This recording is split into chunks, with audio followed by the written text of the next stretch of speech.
I'll never achieve anything. This statement quickly creates a sense of helplessness and kills motivation and hope.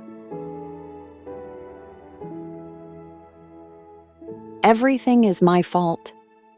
Constantly blaming yourself for every problem lowers self-esteem and causes intense stress.